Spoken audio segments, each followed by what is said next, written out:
Get ready for that. Will it start Super Bowl halftime or not? That is the question. Probably Usher's most notable tune, simply called Yeah. And when it comes to, did Team Shuster win in curling? Guess what the answer is? Yeah. Let's take a quick second, though, Brian, to tip our hats to our sponsors. Absolutely. Are they good? Yeah. Yeah, they are. Starting with Mount Royal Bottle Shop, Stewart's Bike Sports and Trophies, Kohler Toyota and Kohler Hyundai, Comfort Systems, Mike Regan at Christensen Group Insurance, Arola Architecture Studio, Hoops Brewing, OAR Holdings, Kraus Heating and Cooling, your Carrier HVAC authorized dealer. Brian, that's your carrier up here in northeastern Minnesota. I see what you did there. Advantage Emblem and Screen Printing, Sammy's Pizza, and the Blackwoods Group. Their locations include London Road, in Proctor and in Two Harbors, Blackwater downtown, and Tavern on the Hill. Absolutely. So we go to good curling because I'll tell you what, Team Shuster does a lot of good curling. John's great, but we also talked to Chris Plys. He's with us this morning. Chris, how was a great conversation? Good morning, my friend. Hey, good morning, guys. Nice to have you, of course. And, of course, we're on the eve of the big game, the Super Bowl. Did you just win the Super Bowl of curling here in the past week? No, I think it was more like winning the division. We still got our World Championships coming up next month over in Switzerland. So, that's more of our Super Bowl. So we still got a lot of work to do. You do, and how much does this say for Duluth? Because winning the national championship, oh, by the way, all you had to do was beat another local rink. This area is dominating this sport, is it not? Yeah. No, we played Corey Dropkin in the final, so he's a transplant local now, but really good player, and he had won the World Mixed Doubles Championships last year with Corey Tisi, who's also another Duluth person. So there's a lot of good players coming out of town, and personally, I just think that when you have good players that are around, it's Duluth's kind of made a name for itself in its club of just having good players that you can get good games and get just kind of make each other better. So yeah, we're lucky to live here.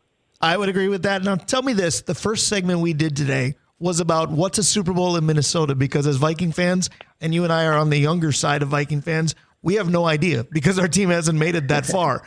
So we talked about playing somebody else or playing in an equally as big game becomes our quote-unquote Super Bowl. You have to figure that facing Team Shuster in curling is becoming a lot of people's Super Bowl, is it not? Maybe Mr. Dropkin could be the headliner of that conversation.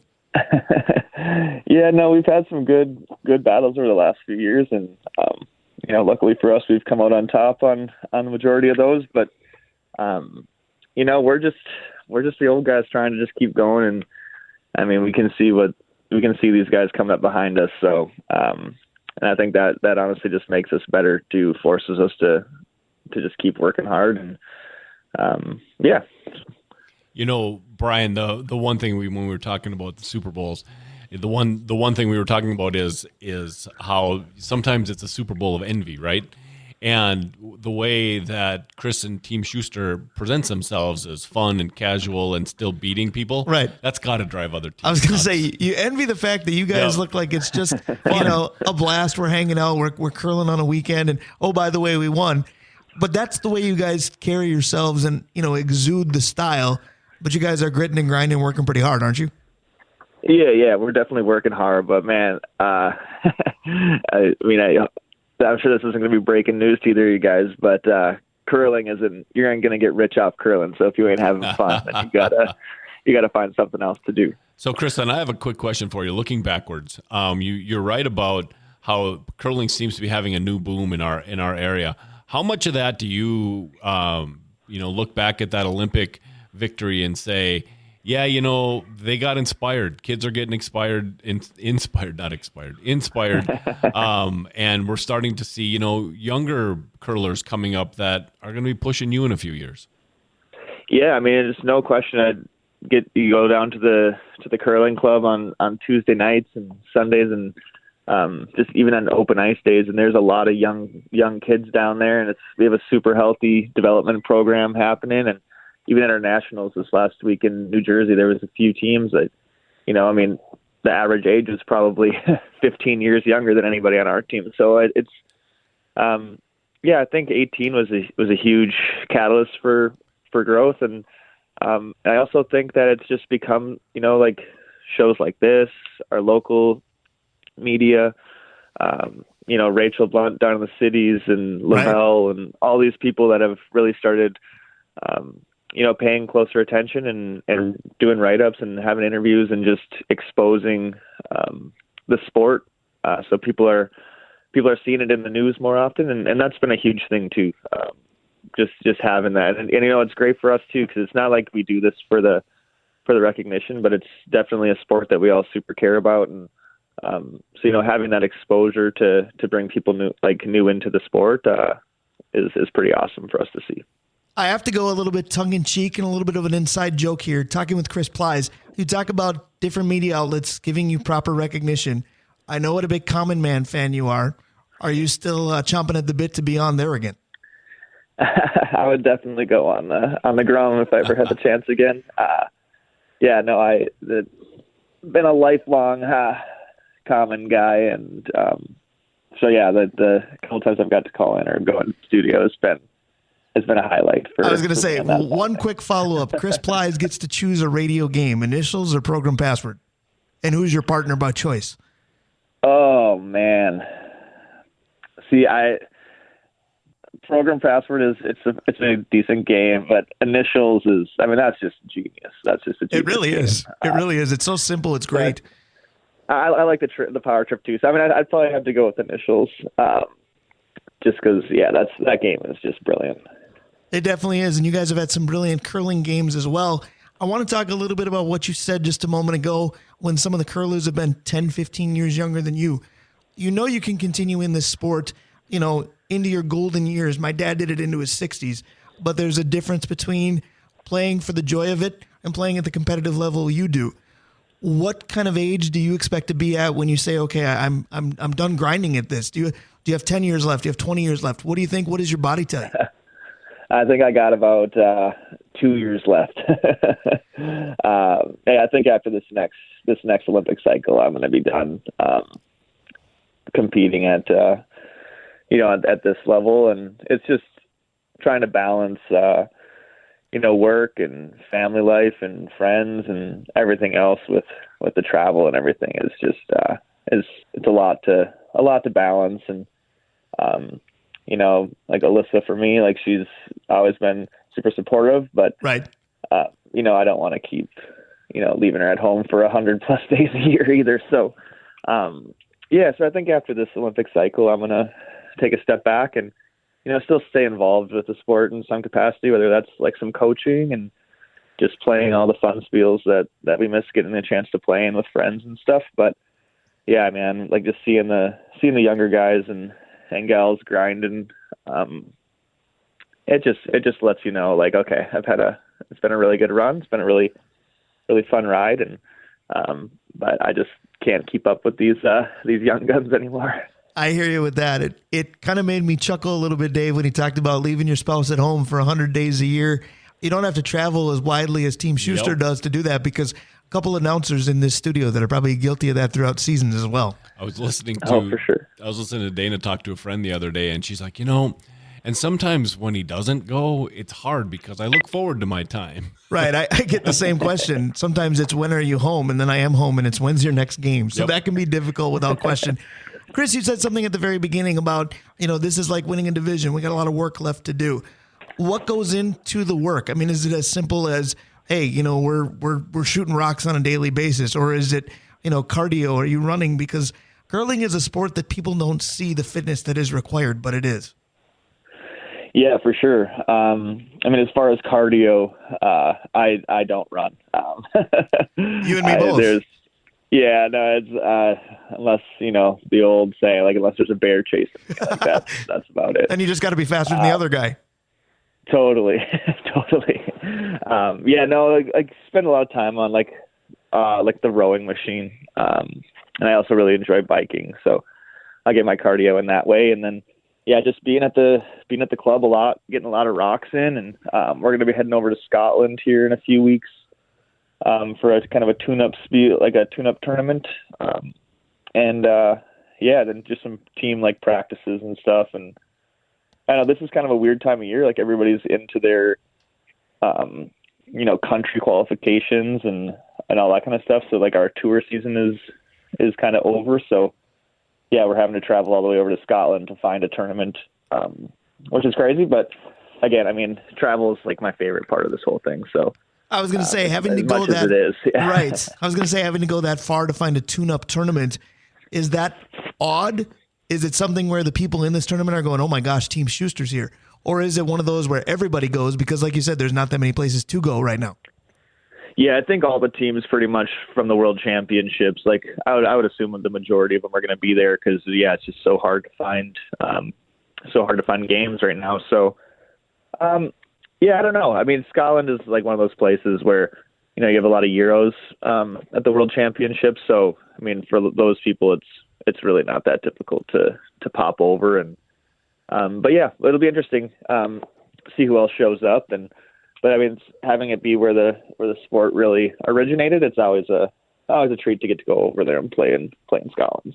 So, Chris, one question that brings to mind is, are there ever smaller tournaments that you get an email from, or Shuster gets an email from, and they're like, we'd like you to come and compete, we'd like to come in, and then they offer to fund things, like they're asking you to almost barnstorm? Yeah, I mean, like probably my favorite tournament I've ever had a chance to play in, and been lucky enough to play in it 5 or 6 times, is over in Kurosawa, Japan, and that's an invite where they help you out to get over there and all that stuff. And those are my favorite emails to get because you're like, hell yeah, we don't have to blow our budget on this, and we get to go see somewhere new. And Japan is just a super special place to me. I mean, my favorite place to travel. I mean, the people and the food and everything is just phenomenal. I was just going to say, if people want to get the insight into the travel piece and not just the curling piece, your Twitter account is one of my favorite places to just kind of peruse a little bit because you're pretty good about taking it all in. You're big with pictures. You're big with stories about food. It sounds like you took a question away from me that Japan's been the place for you in terms of a traveler, not just a curler. Yeah, it's just such an incredible place. It's, the trains are super efficient, so you never really have to drive. Yeah, the food is just amazing. They take so much pride in everything. I mean, even the 7-Elevens food is super good. So, I mean, it's just from gas stations to fine dining. I mean, the food is unmatched in my opinion, and the people are just amazing, and they love curling over there. So, just a really fun place to play. We are talking with Olympic curler Chris Plys, but Chris Plys is also part of our fantasy football league here at the Northland Sports page, and it is the eve of the Super Bowl after all. I'm going to ask you a couple football questions. I'm going to start with one that pertains to your curling team. Has Matt Hamilton tried to fill your mind with rubbish that Jordan Love will win a Super Bowl in the next 2 years? I think, interestingly enough, like we got into an argument about this the other day where he says that he doesn't want to extend him until he proves more, and I was like, man, I mean, I think you gotta extend this guy. I mean, partly because he's looked so good, but partly because if he ends up being bad, it'd be a great situation for Minnesota. I was gonna say there was a little inner Viking fan in that suggestion, wasn't there? Oh, for sure. But yeah, no, he's still on the fence with Jordan, I think. But I'm sure it'll work out. It's been 30 years or whatever it's been. And I have to tell you, I thought of you this week because the NFL awards banquet was this week, and your best line of our fantasy football draft this year was big Cleveland guy this year, and you overcame the Nick Chubb immediate injury. It didn't necessarily help your fantasy team. Mine was awful, by the way, but it didn't necessarily help your fantasy team. But I thought of you as Kevin Stefanski got Coach of the Year. Myles Garrett won a defensive award. Are you still a big Cleveland guy going forward, or was that just for fantasy purposes and Nick Chubb let you down a little bit? Yeah, that was tough. I don't know. I like Cleveland. I mean, I like those teams. I was cheering for Detroit with their late run. I think in Minnesota, it's just easy to sympathize with fan bases that have had a tough go at things. So, I think I was a bit more of a Cleveland guy just because of my maybe reach for Nick Chubb, but no, it's I'll always hope for those underdogs until they start winning too much. All I know is it was the best line I've ever heard. You looked at me across the table, just deadpan, and said, "Big quick wing guy this year." And I thought, you mean like Peter Griffin's friend? Oh no, you meant the Browns. So that was pretty cool too. Speaking of football, though, it is the eve of the big game. Who you got tomorrow? Because we don't have those suffering fan bases. We have a very good Kansas City Chiefs team, at least a very good quarterback and a very good tight end, against a tremendously balanced 49ers team. Who do you like? I mean, I'm pulling. So the Niners, I don't know. They've just kind of been one of the teams that I've liked over the years. I mean, for a while there, Vernon Davis was involved with curling and stuff, and so got to spend some time out at the 49ers facility, and it just kind of became one of my teams, I guess, when we were doing a bunch of stuff with him. But I'm picking the Niners. I know their defenses look super sketch, like between the Lions and the Pack game. But man, if they can get Debo working, and they just got so many weapons, and they got some studs on defense too. So, and I don't know, this Chiefs team. I mean, I had Baltimore last week, so I guess I shouldn't be. My thoughts shouldn't be taken too bet literally, the opposite if you're laying money down. Whatever you say, do the opposite. Yeah, I mean, I don't know. Kansas City, though, they just figure it out. I mean, they just find a way to work different guys in, and even guys like Kelsey that the ball's coming to him, a lion's share of the time. They just still can't stop him. So, I'm taking the Niners, but I don't know. I guess I don't really care that much either way. All right, I can appreciate that. You gave me a great segue for one last question when you talked about Vernon Davis. Jared Allen has been a big part of curling as well. He was a little miffed by his Hall of Fame omission, but talk to me about Jared Allen, the curler. What's it like to see that? Yeah, no, I mean, it was, to be honest with you, it was like I was a little concerned when all this news was coming out about Jared making this run for the Olympics and all this kind of stuff. It is like a game that we've done a lot of work to legitimize, and you just worry that it's going to come in and just become this like circus and a joke and all that kind of stuff. But Jared has treated the sport with nothing but respect. He's worked his butt off. He's, traveling all over the place. He's renting nights, whether it's down in Nashville or out in Tahoe or wherever he's at. And he's just really, I don't know, he just hasn't made a mockery of it at all. And, he's just been a super genuine, nice guy. I was, cracking jokes and, just being one of the guys when he's around. So I honestly have nothing really bad to say about the guy. I think he's deserving of getting in the Hall of Fame. You're seeing some of these guys come in, and not that they all haven't had fantastic careers, but I mean, Jared's longevity and stuff was pretty unreal and was a difference maker pretty much his entire career. So I don't know what else you got to do to get the nod for that, but hopefully he'll get a chance at that someday. So I would agree with that. He hasn't made a mockery of curling, but he made a mockery of a lot of quarterbacks. And I'll tell you what, I hope Team Shuster continues to make a mockery of a lot of competition. CP, this was fun. We need to do it again. Absolutely, Brian. Thank you very much. Both you guys. Appreciate you guys. And go Bulldogs tonight. Yeah, we like that. By the way, that's Jonah's brother, Chris Plys. Can we close with that? Oh, of course. All right. We'll talk to you soon, bud. Thank you very much for your time. Yep. All right. That's our guy, Olympic curler Chris Plys. He's just fun. Yeah, he's personification of what the sport feels like to me. It's just fun and casual and very focused behind the scenes, but up front, he's just a guy, right? Absolutely. One of the best conversations on or off the air. We'll play buy or sell next. I'm buying what Chris Plys is selling to me. Everything he says, I chuckle and enjoy. Hope you're doing that with our show. Stick around. We'll be right back. Back here on the Northland Sports page, the DJ got us falling in love. I don't know if when I was a DJ, if I ever did that, but one of our listeners, and I bet you could guess who, Dave Cook, said he's enjoying the music today, especially with the Toby Keith tribute during hour one, because it reminded him of the Brian O'Brien days. And I'm pretty sure you know what listener probably said that right to me. Yeah, I suspect I do. If they've got your contact information, I know who it is. Yeah, he's out California loving for sure. Yep, absolutely. Absolutely. Kelly approved. Yes. But by the way, we are loving our sponsors each and every week. Dave Cook's going to tell you all about them. Also, Kelly approved. Let's start with our original sponsor, Arola Architecture Studio. Hoops Brewing, OAR Holdings, Kraus Heating and Cooling, your Carrier HVAC authorized dealer, Advantage Emblem and Screen Printing, Sammy's Pizza, the Blackwoods Group, including their locations on London Road, in Proctor, and in Two Harbors, Blackwater, right downtown, like a couple of blocks away from us, Tavern on the Hill, Mount Royal Bottle Shop, Stewart's Bike Sports and Trophies, Mike Regan at Christensen Group Insurance, Kohler Toyota and Kohler Hyundai, and Comfort Systems of Duluth. And don't forget on Super Bowl Eve, that free TV if you buy a vehicle, courtesy of Kohler Hyundai. And again, if you don't need a TV, I know somebody who'd take it.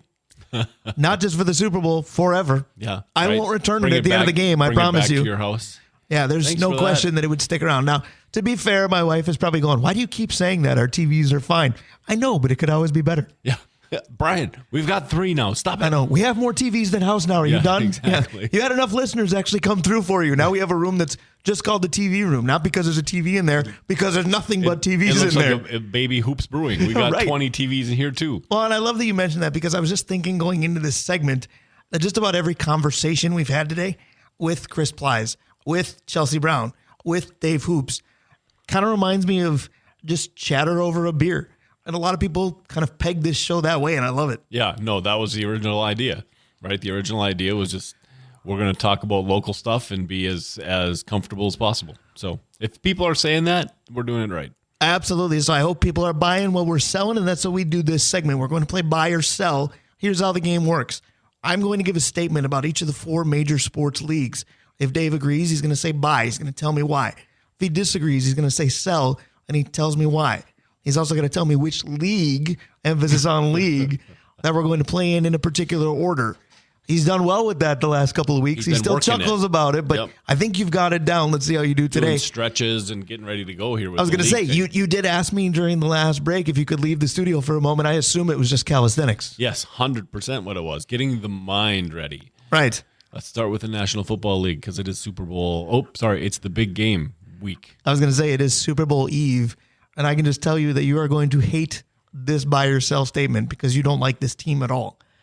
So with the 49ers win over Detroit to get to this particular football game, yes, it's the Super Bowl, but the big game has become more in vogue. San Francisco now leads the NFL historically in postseason victories. If they win tomorrow and capture another Super Bowl, even though I know other teams have more, are they the best franchise in NFL history? I Buy hate or sell? this question. I knew. I preface it by saying you would. Thanks for coming through for me. Yeah, no, I am going to sell, but more sell because I feel like I should than maybe how I actually believe. I was going to say, are you selling with your heart and not your head? So I'm going to say something blasphemous. Okay. The best. You're going to put it on Green Bay, aren't you? I am. Yep. And there's merit to that, but they call themselves Title Town, and they have the most going back to when you had to win like 2 games to win it all because there were 4 teams.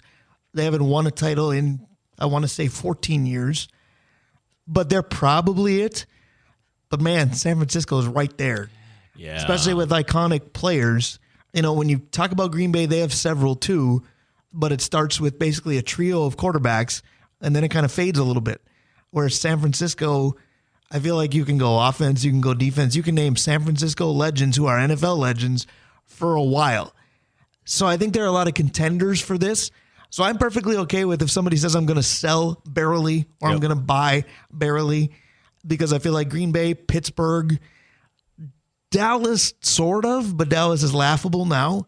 People will say New England, but New England was one guy. Yeah, New England. Well, 2 guys if you want to count the coach and them together. Correct. Yeah, those 3. You know, I know there's people out there that are hollering about the New York Giants. They haven't been anything for a while.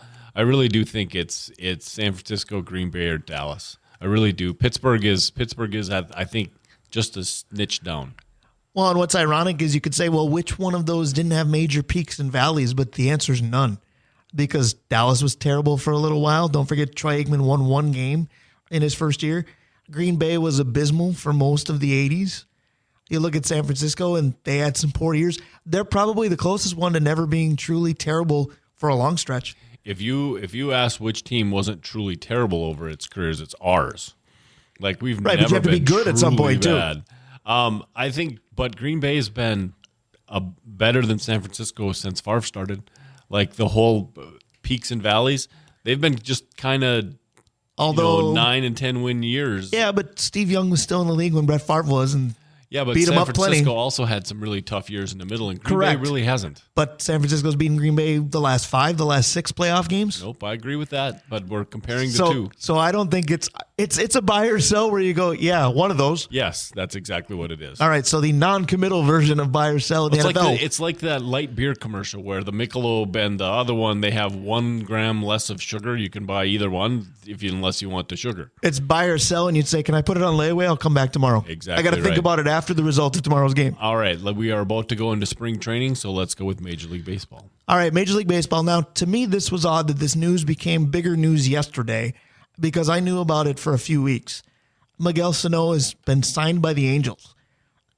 I'm glad he's getting another chance, but buy or sell that he can resurrect his career. Does he have it in him? I'm going to buy it. Okay. I think that as long as he's in shape and motivated, he was always good. It's when he stopped being motivated because he was comfortable with where he was that things started to go sideways. And, when you're at that point, you can just grip and rip. He was a good hitter before he lost his ability to square up on a baseball. He's had a couple years to work on it, and he's back, and he had to bust his tail to get back.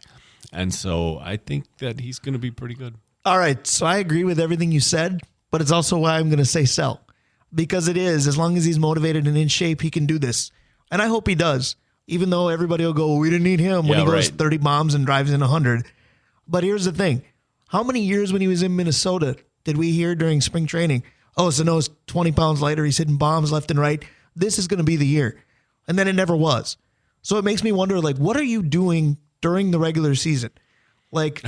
Are you doing the same things that I do when you get home from a game, you sit on the couch with a bag of nachos and you don't get up till you finish because the next day he can't do anything? Yeah.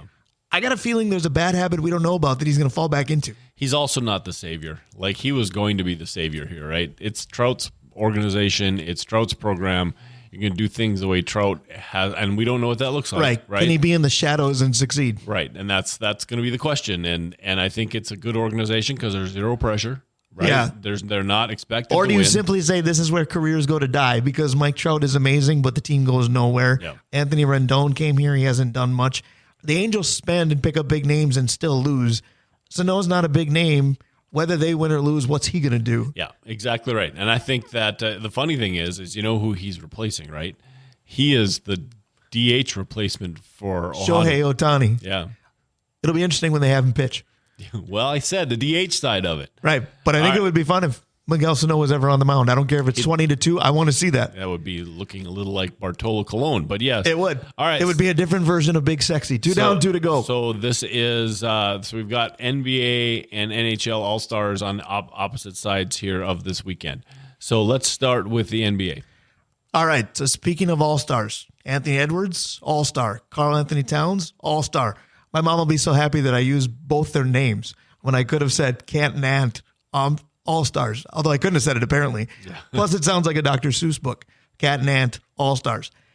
Buy or sell, Rudy Gobert got snubbed. Well, yeah, but so did a lot of guys.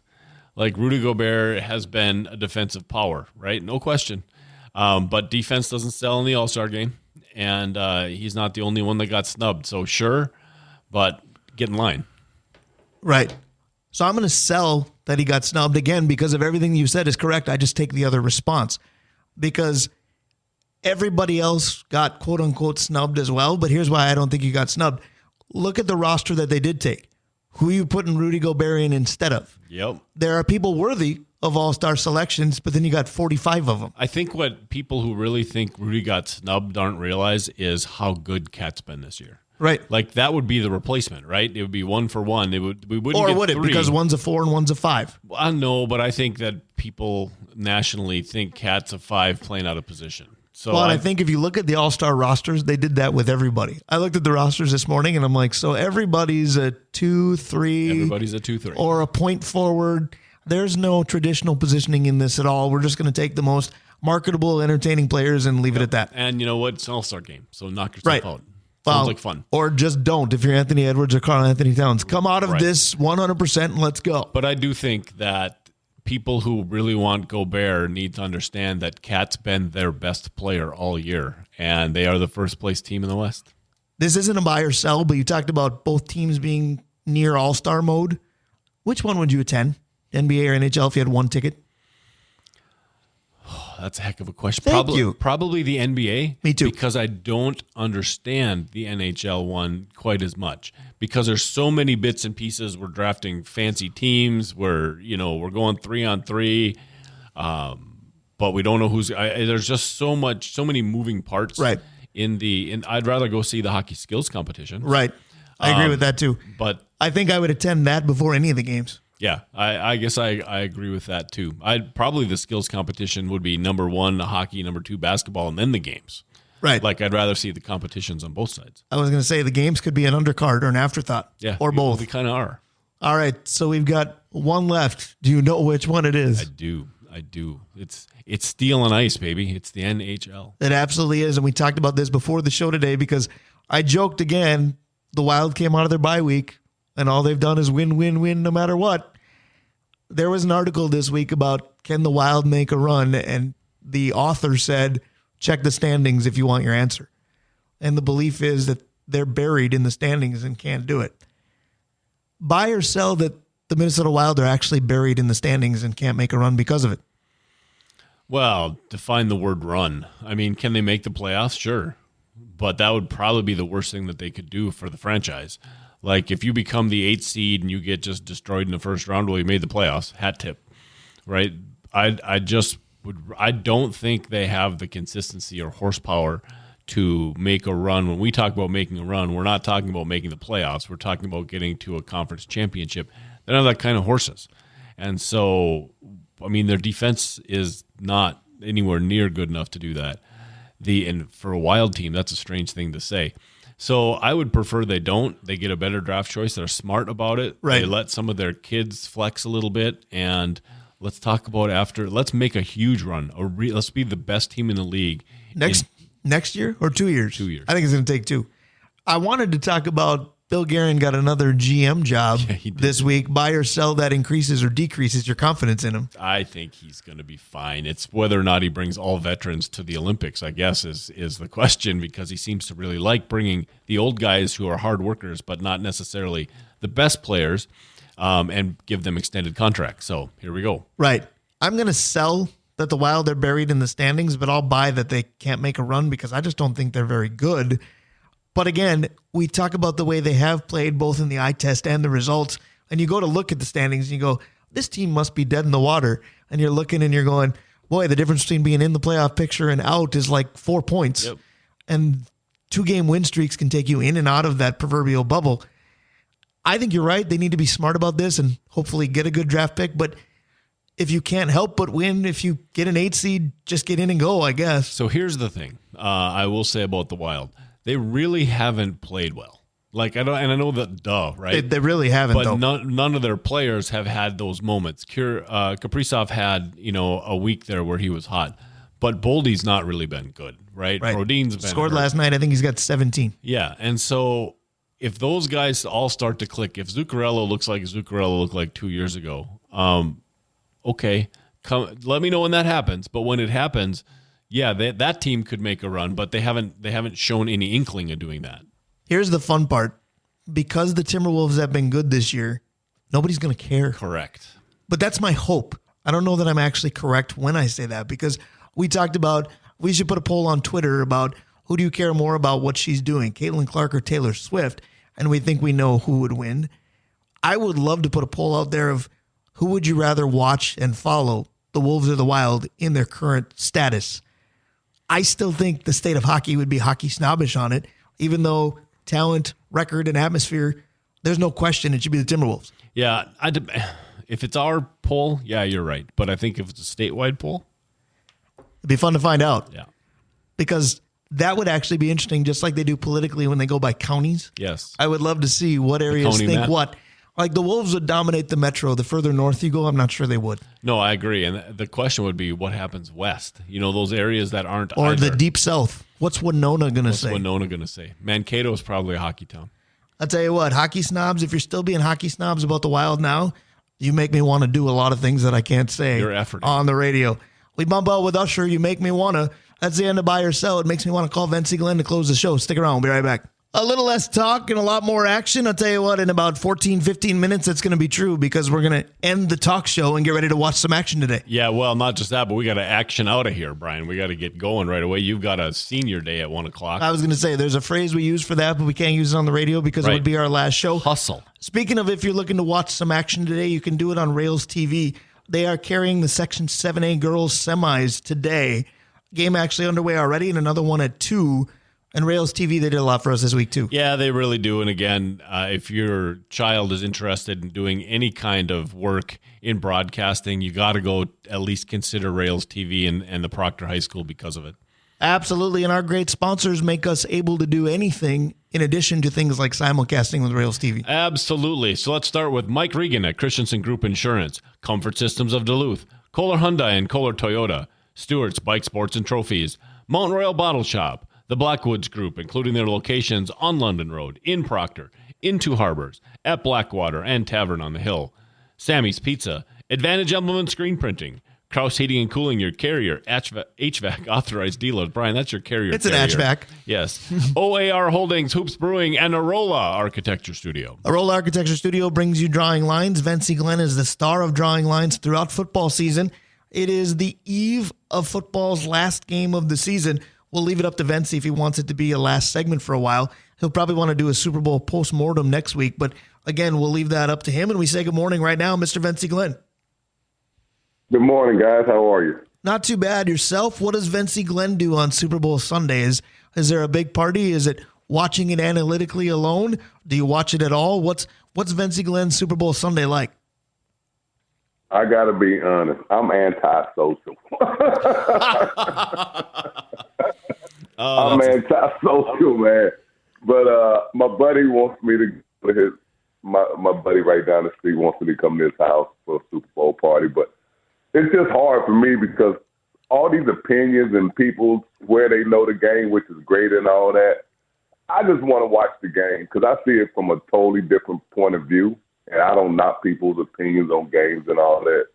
But it's so hyped on fan ball, but this is the most important game to me as far as any professional football player is concerned.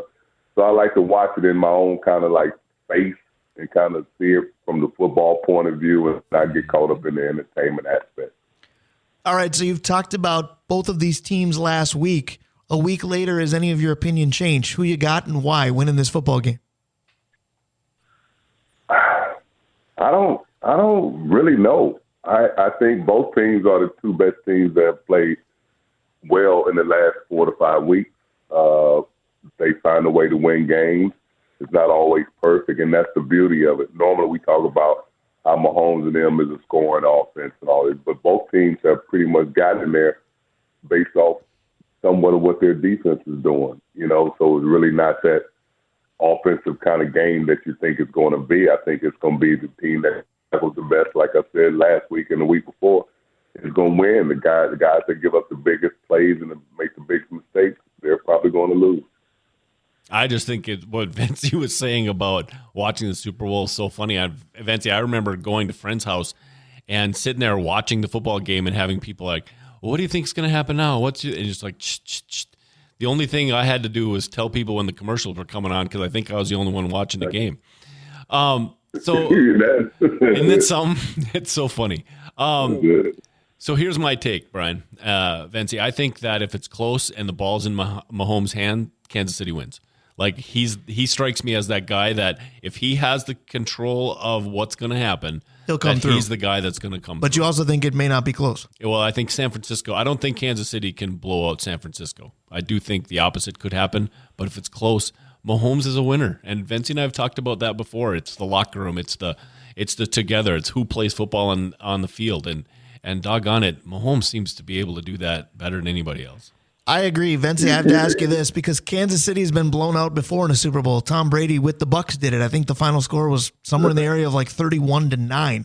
Could you see Kansas City getting obliterated tomorrow? No, not getting obliterated, but I think this is going to be the key matchup. How well Travis Kelce can do against San Francisco's linebackers. They're the two best tandem linebackers in the league. And if he can find a way to keep them occupied, all these guys haven't been there before, so it's going to be a new test.